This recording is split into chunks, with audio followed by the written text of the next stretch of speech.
Blenheim Palace, one of the grandest of all Britain's great houses. For centuries, these estates were miniature kingdoms, where everyone understood the rules and played their role. This is the story of how the First World War began the destruction of so many of these perfect worlds. 4 years of horror which notice on the old order. I'm Julian Fellows, and when I created Downton Abbey, I wanted to tell the story of this very moment in our history. There will be explosions on this tape, and passion! I wrote how the lives of the family and the servants were changed, and even ripped apart by war. We showed the women who went to work, and we watched as the doors of the house were thrown open to receive the wounded. Now I want to tell you about the men and women of a real house, Blenheim Palace, the war stories of a real Downton Abbey. This is this very room, transformed into a convalescent ward. Below stairs, I'll discover tales of heroism and tragedy. Now, this is very different from taking orders from the Ninth Duke. And upstairs, I'll seek out those who seized their chance to change. She doesn't look very retiring. She and the Bulldog have much in common. And I will explore the making of Blenheim's most famous son. Churchill was desperate to get in on the action. Oh, this is a real. This is the original. I hardly dare touch it. The First World War would completely change the lives of the men and women who went through it. The world they'd die in would bear almost no resemblance to the world of their beginnings. It was a momentous time for Blenheim, and by the end, Britain would be transformed.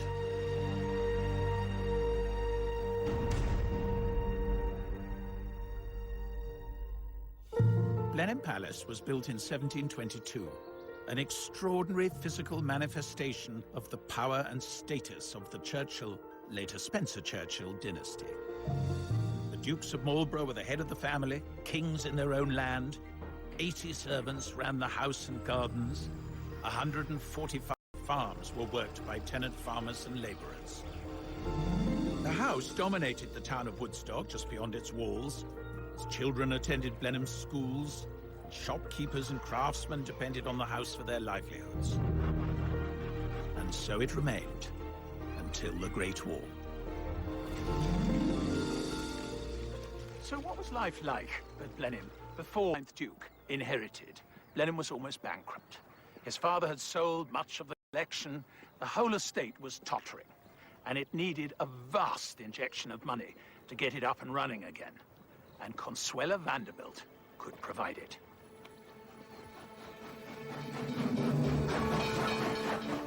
The Vanderbilt family had built one of America's largest shipping and railway fortunes, and Consuelo's father, or rather her ambitious mother, had settled a dowry on her, making her an attractive proposition for an impoverished English duke. But for all her striking beauty, there was never any attraction between bride and groom. And here they are, Consuelo and Sonny, the 9th Duke, making a more convincing couple in marble than they ever did in life. In truth, this was a business deal. He got Consuelo's millions, her mother got a duchess for a daughter. For the people of Woodstock, this was like a royal wedding, and their future prosperity lay in the gift of the happy couple. They were married towards the end of 1895 in New York, but they took a long honeymoon tour, which unfortunately only really served to show they didn't like each other very much. But anyway, they arrived back here in the spring of 1896. Of course, it was a fantastic event for the town. There was bunting and flags everywhere. The whole population turned out to welcome the glamorous new American Duchess, and all the dignitaries were in their robes, and there was even a squadron of the Queen's own Oxfordshire Hussars there to welcome them.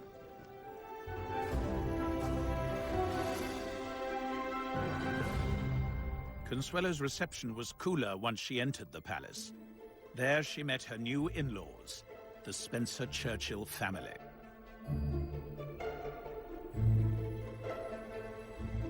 This is the grand dining room where most of the meals were taken. Absolutely fabulous room, this. Lady Henrietta Spencer Churchill is Consuelo's great-granddaughter. And this is Tim, who's our butler. Oh, hello. Julian Fellows.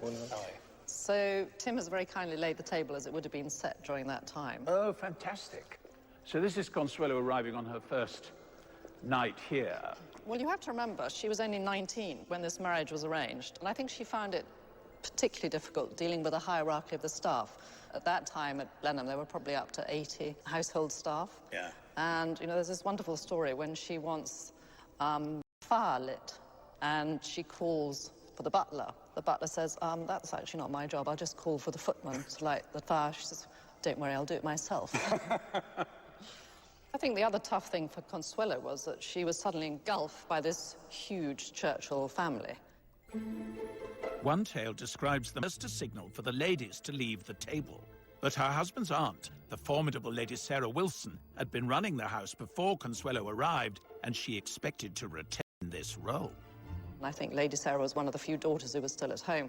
So she sort of felt, well, who's this sort of American upstart coming to take my place as hostess? But in fact, it was Consuelo's job to get up and lead the ladies out. And then She rose and intercepted her at the door and said, are you ill? are you ill? I love that. And when Lady Sarah denied it, she said, oh, I thought you must be ill because you're leaving early. And that was the end of that rebellion. I bet she didn't do that again in a hurry. You know, she was determined to make her mark and show that she was rightfully the hostess, and good for her. And that was her business. Absolutely. Such pettiness was made irrelevant in August 1914 with the declaration of war. Men clamored to enlist, and women from all classes looked to play a part. But I was surprised to discover that Lady Sarah Wilson was one of the first to answer the call, that she would leave the lavish surroundings of Blenheim with its staff happy to wait on her hand and foot, and instead volunteer for service. I have here the medal card, something I didn't know existed, of Lady Sarah Wilson. Here she is listed as being at the Allied Forces Base Hospital, which must mean that she went abroad. She went either to the front or near the front at any rate. So she was not simply sitting at home knitting socks for soldiers. She was in the thick of it. And I am going to try and find out a bit more about that. Lady Sarah was no stranger to war. When her officer husband, Gordon Wilson, went to fight in the Boer War, she followed, rather incredibly finding fame as the first female war correspondent, becoming something of a feminist heroine. But her activities during the Great War are less well known, so I'm in London to find out more at the Royal Society of Medicine's library to meet historian Alison Fell. I have the medal card of Lady Sarah Wilson. But what did she actually do out there? Well, I've got an article from a newspaper. This is shortly after the outbreak of war. Hospital at the front. I proposed to run the hospital under the auspices of the Red Cross Society to engage the best available surgeons and nurses. This stationary hospital of 200 beds has been gratefully accepted by the French ambassador on behalf of the French government for English and French wounded. And it would have involved an awful lot of negotiation with a number of different people setting up a hospital, and so to have to deal with the military authorities, with the Red Cross, to employ people around. This is her, is it? It is. See her confidence, I think. Yes, she doesn't look very retiring. She and the bulldog have much in common. Indeed. I mean, if she had been timid and vaguely inquiring as to whether or not she could be useful, clearly she wouldn't have got anything like as much done. And I think they would have seen, although they weren't right at the front. Yeah, but they saw the men coming in. Absolutely. A world away from her life receiving guests in a sumptuous palace, as Lady Sarah put herself within earshot of artillery fire, at the same time, her husband, Colonel Gordon Wilson, was somewhere on the front line. I have here a war diary. It's quite difficult to read.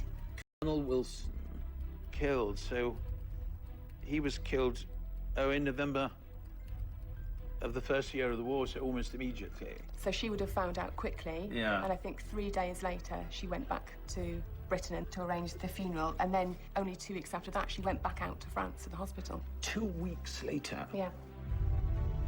Colonel Wilson was killed at the First Battle of Ypres in the autumn of 1914.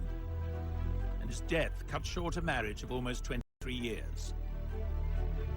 But a loss such as Lady Sarah's would soon become all too common. Quite a lot of the women I've looked at who volunteered to go and do war work in France had been either widowed or had lost a son, which is interesting.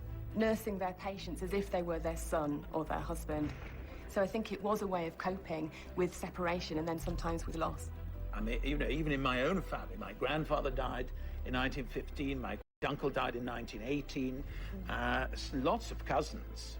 They all had men they loved who were at the front, Yeah. and an astonishing number of families were touched by death. Grief united women from all classes, leaving more than 200,000 British widows.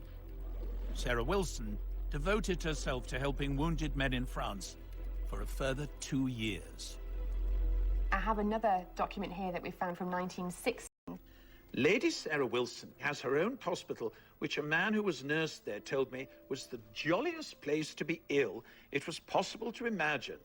He said Lady Sarah herself was a veritable tonic, so bright and cheery was she always. I don't think Consuelo would have recognized this portrait. I was just about to say what a different picture of her we get there. Before the war, I don't think she was a nice person. She certainly was extremely unpleasant to Consuelo when she first arrived at Blenheim, bullying. In some ways, maybe a war gives a woman like Sarah Wilson the opportunity to use skills in a way that had public acclaim, and she felt... Her, really. Her rival Consuelo had moved on too. She'd done her duty by bearing 2 male children, an heir and a spare, then fled the palace for London to get away from the husband she loathed. There, she dedicated herself to helping women in the workplace. It's ironic that at the same time, her estranged husband, Sonny, played a key role in getting women into work. Under his leadership, women of every class took up jobs previously reserved for men. It was a change that would alter things irrevocably long after the war was over. I'm meeting Michael Waterhouse, the 9th Duke's great-grandson. He founded this women's land corps that became the land army that we know so much about from the Second World War. Well, the Second War, we always think it's a Second World War phenomenon. But it's not. It's Sonny Marlborough as a junior Minister of Agriculture, and he encouraged women to come forward to work on the estate because all the men went off to the front. The Duke didn't stop there. He offered this very formal long library for service. Before the war, it had accommodated grand balls and glittering receptions, and it would have been unthinkable to see it filled with sick beds. You know, this is this very room transformed into a convalescent ward. I find there's something very moving in that, really, wanting to involve even the house. He really made Blenheim play its part in the war. You know, ploughing up the sheep walks for arable, planting cabbages in the herbaceous borders. He saw himself as a great Englishman, and he was going to do his bit for Britain, and he was jolly well also, as minister, going to use his influence to encourage other people to follow his example. This was before the National Health Service, and it was vital that these great families got involved, because in the First War, their houses were not requisitioned. They had to be offered freely by their owners. By the end of the war, 3,000 buildings became temporary hospitals. And in these hospitals, on the land and in munitions factories, 2 million British women took the place of the men who'd gone to fight. Their service would prompt first concessions, allowing women the right to vote. But it was the men of Blenheim who faced the horrors of the front line. Above stairs and below stairs, they volunteered to fight for their way of life. I'm going in search of 2 young men from very different backgrounds. One, Arthur Hine, a lowly clerk on the estate. Sergeant Hine, attached to the intelligence department. The other, Winston Churchill, the undisputed star of the Churchill family. There's absolutely no doubt that he did experience firsthand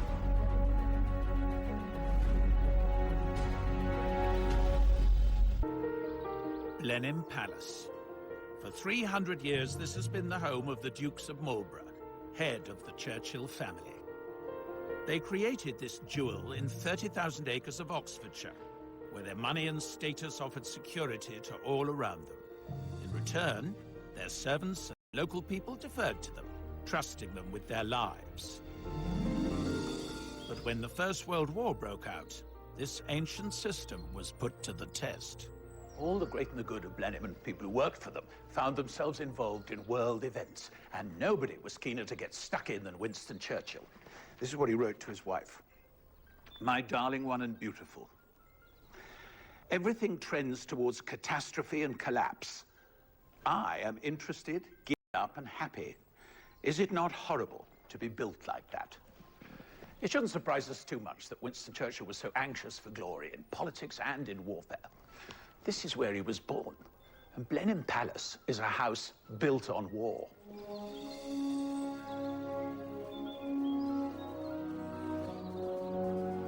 Throughout his young life, Winston had a constant reminder that war was in his blood.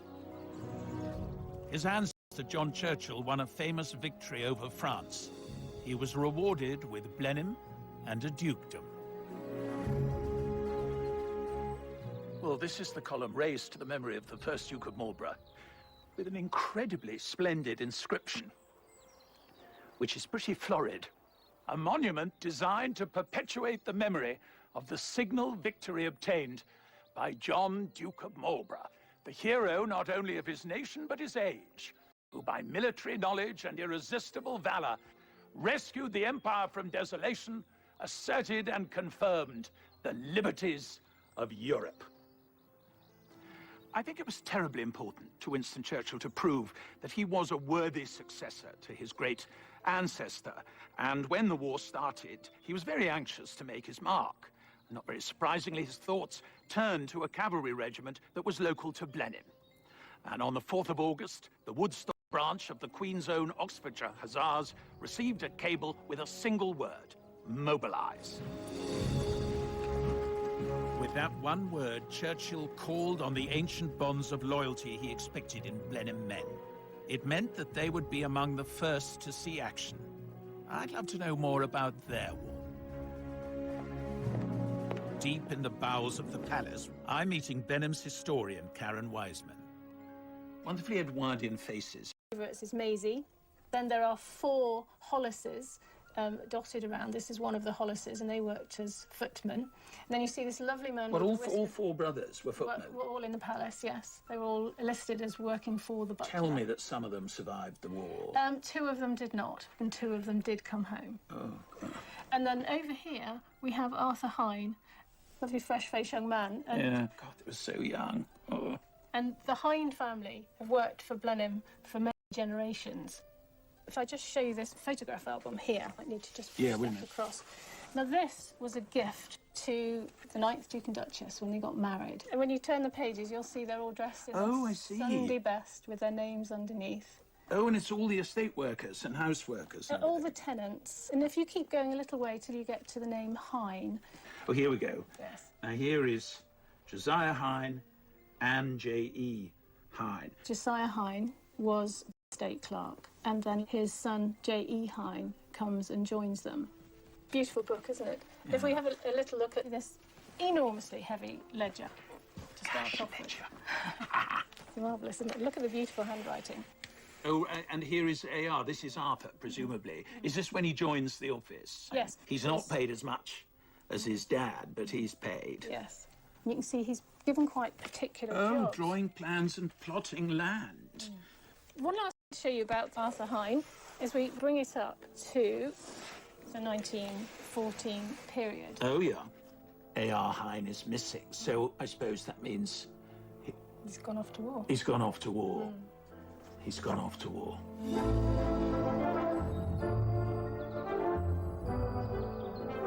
Up to this point, much of Arthur Hine's experience of military life had been in the Hussars' regular training camps at Blenheim, where he would have encountered Winston Churchill. The war wrenched Hine from this secure world. In September 1914, he was in France with the Hussars. They expected a quick and glorious victory and to be back at Blenheim for Christmas. Where is Dunkirk? Dunkirk is just inside France here. Yes, I see. I'm meeting military historian Chris Baker. He's made a discovery about Arthur Hine's first experience of war. So Churchill has decided to send over the Hussars And Hein goes with them, presumably. Yes. Do we have anything of his actual career once he'd crossed over? Well, what we know is that he was a dispatch rider message carrier. An article appeared in the press. Oh, this is nice. Sergeant Hein of Woodstock, attached to the intelligence department, went through the bombardment of Antwerp and was at the firing lines at the forts. Officer. His name was Major Fines. Fines? Fines. Now, he's been Churchill's parliamentary private secretary for a while. And of course, the two, with their connection to the men of Blenheim, Arthur would have been known to them. And if you're going to be sent into a fast-moving and dangerous situation, well, take a man you trust. The besieged Belgian city of Antwerp was on the brink of surrender to Germany. Winston Churchill became the loudest advocate of a British mission to save the city, which sent local Blenheim man Arthur Hein into the fray as a dispatch rider. The Germans brought up what for the time was the heaviest artillery in the world. They begin a deliberate, steady, heavy bombardment of the city. 5 shells per minute falling into the packed city centre. You can imagine the scene of buildings falling, of fires breaking out. Very frightening, chaotic. Riding his motorcycle through Antwerp, Arthur Hein found himself in the thick of the chaos. Amid the terrible scenes he witnessed was the sad plight of a poor girl who had crawled from the cellar of a burning house, leaving her parents inside. Sergeant Hein offered her a lift on the motorcycle he was riding. With great difficulty, he was able to get to Ostend and brought the refugee home to England, where she is being well cared for by his parents. What an extraordinary story.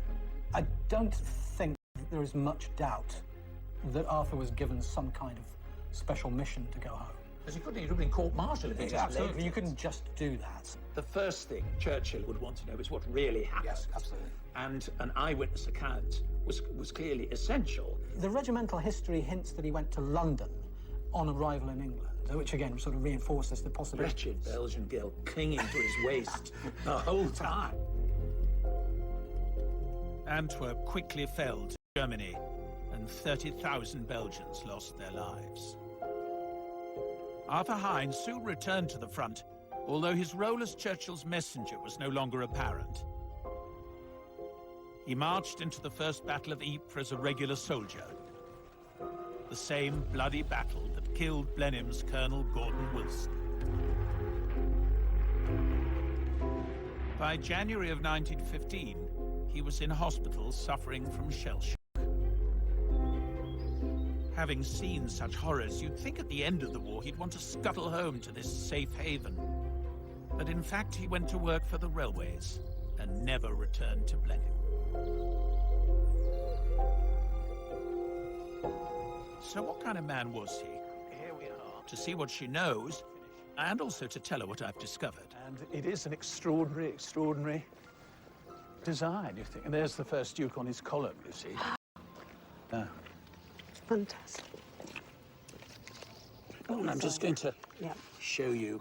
This is the Queen's Own Oxfordshire Hussars. And this chap is Arthur Hein.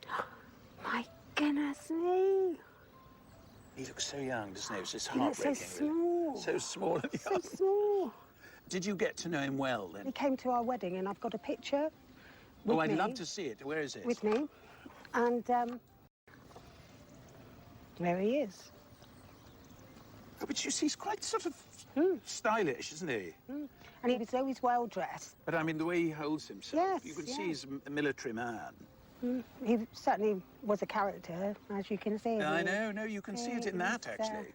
Rather extraordinary, really. And he used to come to our house and he used to go, bang, bang, bang, Hein here. Hein here. And he would never, like, when I used to say Grandad, he used to say, no, it's Hein. Oh, and you had to call him Hein?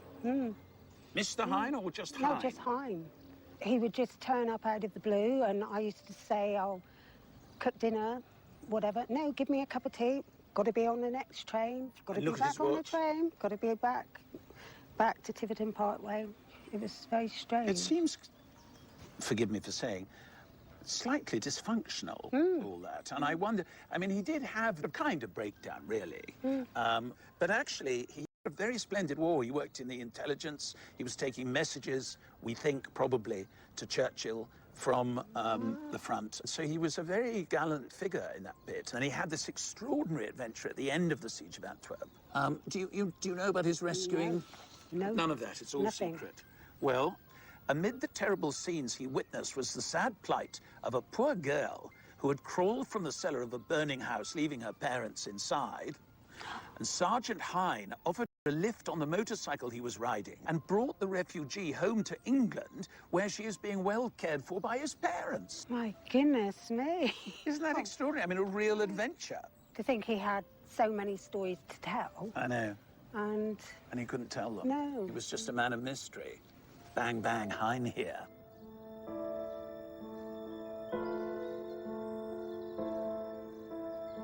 I have a sort of renewed vision of Arthur Hine as an older man, really. This almost Pinteresque figure who always had to be going to the station and was always late. But I think what it tells us more than anything is the rupture that the war brought. I mean, here he was, a Blenheim man. He knew that that man had gone and he had become someone else. And the only way he could really deal with it was to reinvent himself and start again. I find that very poignant. And I'm afraid there were many, many men who felt exactly like that. And what of that other Blenheim man who had sent Arthur Hine to war? Winston Churchill's failure to save Antwerp began the most disastrous slide in his public career.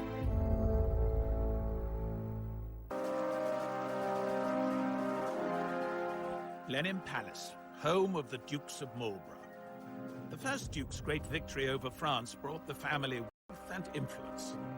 And the man most likely to follow in his footsteps was Winston Churchill. But the Great War threatened to defeat his ambition. As First Lord of the Admiralty, he was held responsible for the disastrous invasion at Gallipoli in Turkey. 50,000 Allied troops lost their lives.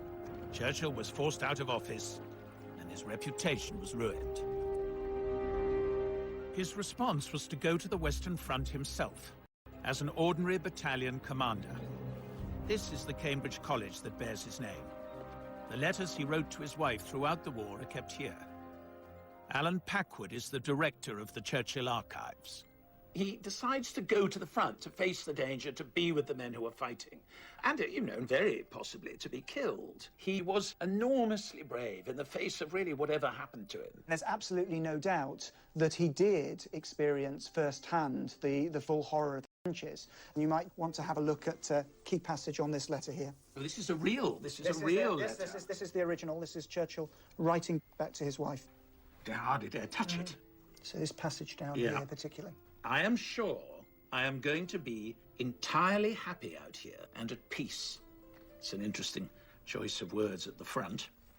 I must try to win my way as a good and sincere soldier, but do not suppose I shall run any foolish risks or do anything which is not obviously required. Always your devoted and loving husband, Winston.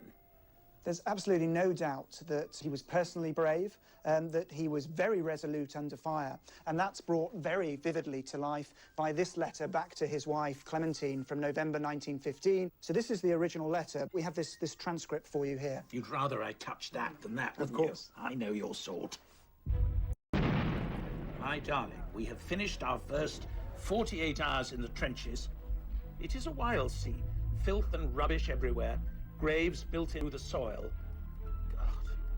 Water and muck on all sides.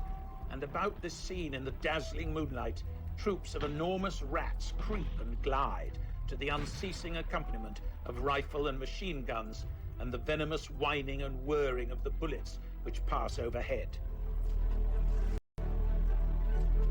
But in the horror and the mud of the trenches, Churchill began to win his way back as a leader. He always felt that he was a natural commander of men. But he does win them over by taking a keen interest in their welfare. One of the first things he does is to declare war on the lice. He lays on entertainment for them. He lobbies to have his troops built back up to complement. There was this kind of ancient arrangement that the townspeople or the tenant farmers would give deference in return for protection. That's the tradition from which Churchill comes. He clearly won them over and proved himself actually quite an inspirational commander. Must have been incredibly relieving, actually, for his men, that they knew they had someone who was on their side, taking an interest, and more to the point, had contacts right at the top of the stairs. I think Winston Churchill is one of those people who was changed for the better by the First World War. That very aristocratic sense of entitlement, rather unquestioned, rather arrogant, really, seemed to develop into something kinder and more responsible and more modern. I suppose in a way one could say the First World War made him the man to win the Second World War. The war was dragging Blenheim and its people into the future, whether they wanted it or not. The fact is, who gave the orders and who took them was changing, and a new force was emerging, the middle class. Huge family, yeah. I'm interested in how these changes affected a soldier from a solid Blenheim working family. Yes, George Farley was the founder. George Farley and Son was the firm. House painter, house painter. Genealogist Mary Evans has been digging into this long line of painter-decorators who for generations kept the palace pristine. And if we look in the estate ledgers, we can see George Farley and Sons. 1898. 1898, So it wasn't yes. long after the Duchess's dollars had arrived that we have the kick-off. That's right, yes, indeed. We have them again a little bit later on. And what level are we talking? So bedrooms and passages or staterooms? All sorts. We have one here, look, colouring the walls, etc., in the long library. Oh, OK. Oh, this is 1903. very grown-up stuff. Yes. Mary's found the war record of one member of the Farley family. Albert Frederick Farley, and he joined up on the 15th of September 1915. So that's before conscription. Conscription didn't come in until the following year. Oh, offence. This is only for reporting offences. This is for the offences, yes. When on active service, not complying with an order, which sounds very serious, although in brackets it says, i.e. not cleaning, cooking. From water engineers to carpenters. The Farley family were decorators and had painted these rooms for generations. They were loyal workers and well looked after. I've come to Balliol College in Oxford to meet military historian Gary Sheffield.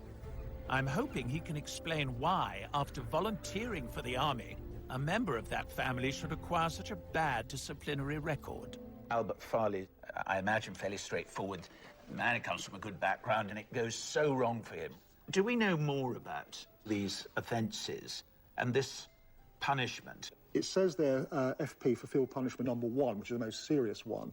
Probably next to executions, the most controversial part of British discipline in the First World War, because it involved tying a soldier to a fixed object 2 hours a day for 21 days.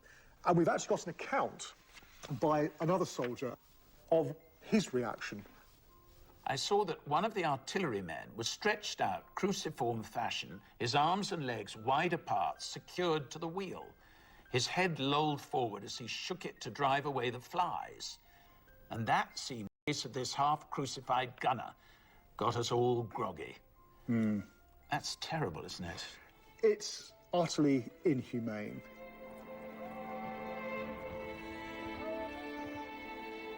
Albert bore his punishments and fought in ghastly conditions in the Battle of the Somme during the wet autumn of 1916.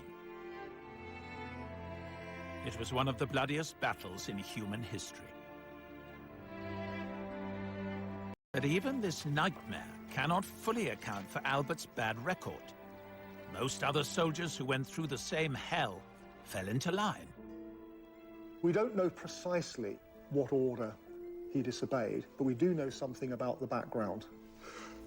Have a look at this entry in the battalion war diary. Relieved by the 6th Battalion of the Queen's Regiment, very quiet but wet, marched to Berneville. Billets poor, place all mud and slush. Yes. I mean, that's the key to it, isn't it? I think it is. After terrifying days and nights in the trenches, billets, temporary living quarters at a safe distance from the front, were meant to offer desperately needed respite. One of the central facets of being an officer that would have been drummed in to people going through officer cadet units in places like this Oxford College is that your first and foremost responsibility is to look after the comfort and well-being of your men. Sure, not to pour yourself an enormous whiskey and put your feet up, which I'm sure is what they really wanted to do. And this actually shows this basic principle has been broken on this occasion. Albert Farley would have entered the army expecting his commanding officer to be someone like the Duke or Winston Churchill, who almost by instinct would look after their men in the same way a landlord would look after his tenants.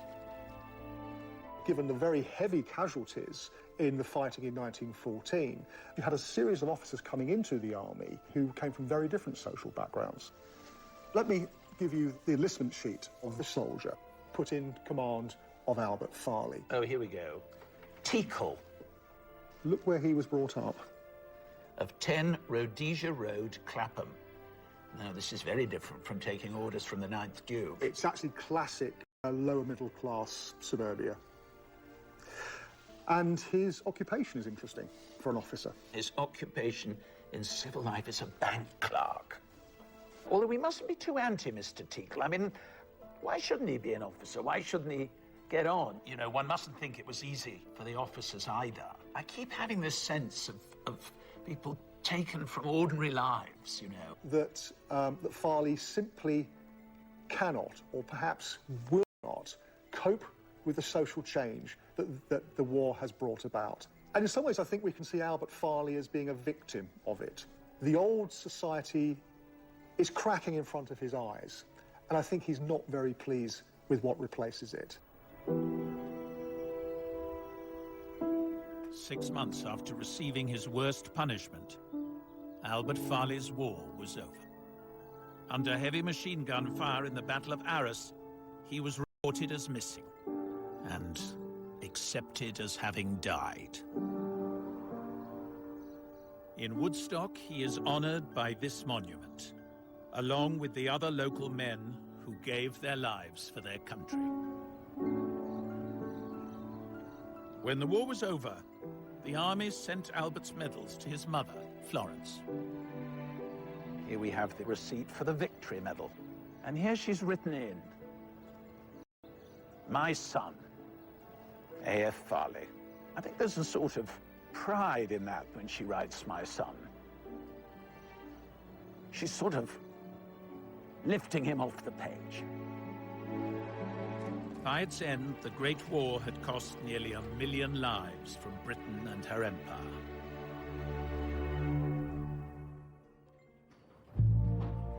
These great houses were casualties too.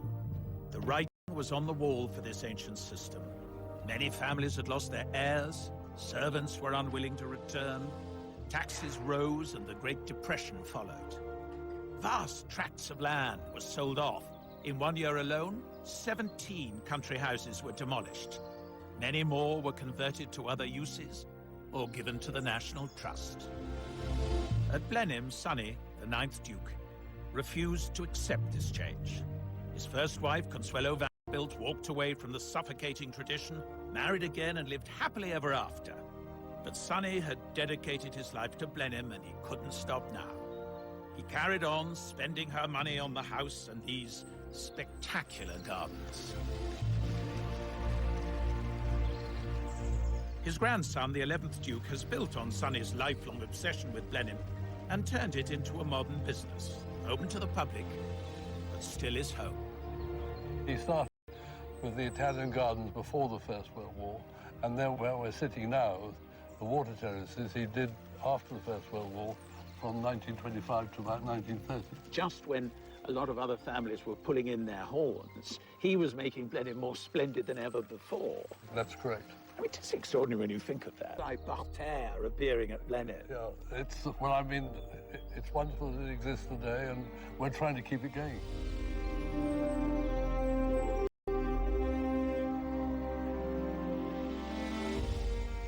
The Churchill family, and in fact, the whole Blenheim community, had entered the Great War still governed by the ways of the 19th century. They emerged from it to find themselves in the 20th. That pre-1914 existence may have lingered on for a few years in some of these houses, but the mindset had changed. The clarity of the old world, where most people accepted the role they were born to and lived by its rules, that had been replaced by something very different. Better, maybe, but definitely more uncertain.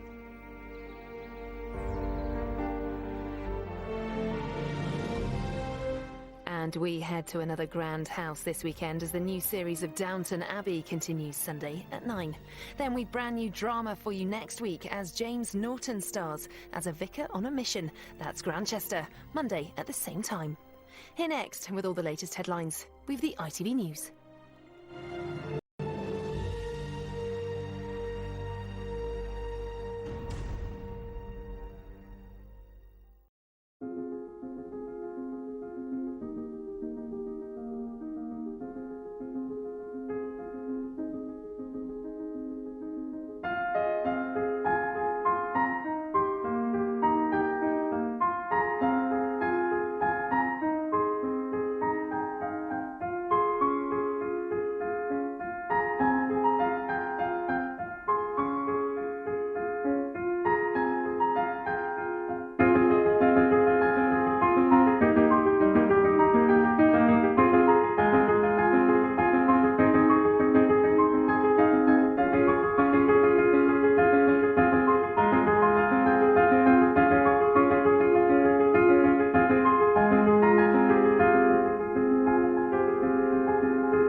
American upstart coming to take my place as hostess, but in fact it was Consuelo's job to get up and lead the ladies out, and then... She rose and intercepted her at the door and said, "Are you ill?" "Are you ill?" I love that. And when Lady Sarah denied it, she said, "Oh, I thought you must be ill because you're leaving early." And that was the end of that rebellion. I bet she didn't do that again in a hurry. You know, she was determined to make her mark and show that she was rightfully the hostess, and good for her. And that was her business. Absolutely. Such pettiness was made irrelevant in August 1914 with the declaration of war. Men clamored to enlist, and women from all classes looked to play a part. But I was surprised to discover that Lady Sarah Wilson was one of the first to answer the call, that she would leave the lavish surroundings of Blenheim with its staff happy to wait on her hand and foot, and instead volunteer for service. I have here the medal card, something I didn't know existed,